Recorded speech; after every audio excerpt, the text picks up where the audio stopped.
Hi friends, welcome to my channel. చాలామంది video చూస్తున్నారు కానీ సబ్స్క్రైబ్ చేసుకోవట్లేదు. దయచేసి సబ్స్క్రైబ్ చేసుకోండి my friends. Team India star player KKR captain Shreyas Iyer దాదాపు 8 నెలల తర్వాత జాతీయ జట్టులోకి రీఎంట్రీ ఇచ్చాడు. శ్రీలంకతో వన్డే సిరీస్కు అజిత్ అగర్కు నేతృత్వంలో బీసీసీఐ సెలెక్టర్ కమిటీ అయ్యర్ను ఎంపిక చేసింది. కాగా దేశవాళీ క్రికెట్లో ఆడాలన్న తమ ఆదేశాలను ధిక్కరించినందుకు అయ్యర్పై బీసీసీఐ క్రమశిక్షణ చర్యలు తీసుకున్న సంగతి తెలిసిందే. అదేవిధంగా అతడిని సెంట్రల్ ట్రాక్టర్ నుండి సైతం బీసీసీఐ తప్పించింది.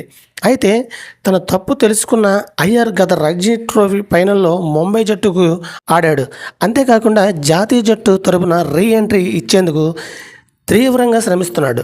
అయితే ఇప్పుడు భారత కొత్త హెడ్ కోచ్ గౌతమ్ గంభీర్ బాధ్యతలు చేపట్టడంతో అయ్యర్ మళ్ళీ జాతీయ జట్టులోకి వచ్చేందుకు తలపడుతున్నాడు. గంభీర్కు అయ్యర్కు మంచి అనుబంధం ఉంది.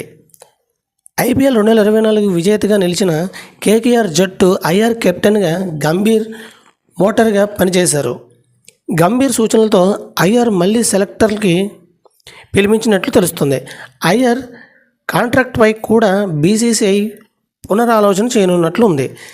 ఇక అయ్యర్తో పాటు బీసీసీఐ ఆగ్రహానికి గురైన మరో క్రికెటర్ ఆషాన్ కిషన్ పరిస్థితి ఏంటి అని క్రీడా వర్గాల్లో తెగ చర్చలు జరుగుతున్నాయి. కాగా గత ఏడాది డిసెంబర్లో దక్షిణాఫ్రికా పర్యటనకు వెళ్ళిన ఆషా కింగ్ వ్యక్తిగత కారణాలతో సిరీస్ మధ్యలోనే స్వదేశానికి వచ్చేశాడు. అయితే జనవరిలో భారత్ జట్టు ఇంగ్లాండ్తో ఆడిన 5 మ్యాచ్లు టెస్టులు సిరీస్కు ముందు సెలెక్టర్లు ఆషాన్ పేరును పరిగణలోకి తీసుకోవాలంటే దేశవాళీ ఉండాలని కోరారు. కానీ సెలెక్టర్ల ఆదేశాలు కిషన్ పరిగణనలోకి తీసుకోలేదు.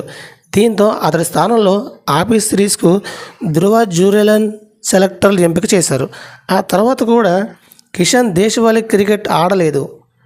దేశవాళీ క్రికెట్ ఆడకుండా ఐపీఎల్ 2024 కోసం ప్రాక్టీస్ చేసుకోవడం వంటి ఆశలు బీసీసీ ఆగ్రహం తెప్పించింది.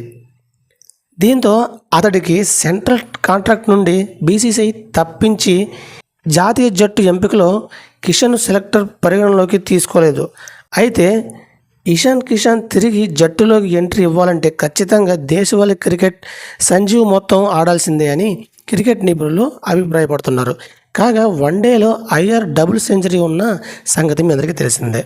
ఇది ఫ్రెండ్స్, వీడియో లైక్ చేయండి, షేర్ చేయండి, తప్పకుండా మన ఛానల్ సబ్స్క్రైబ్ చేసుకోండి. Thank you watching. Friends, bye bye.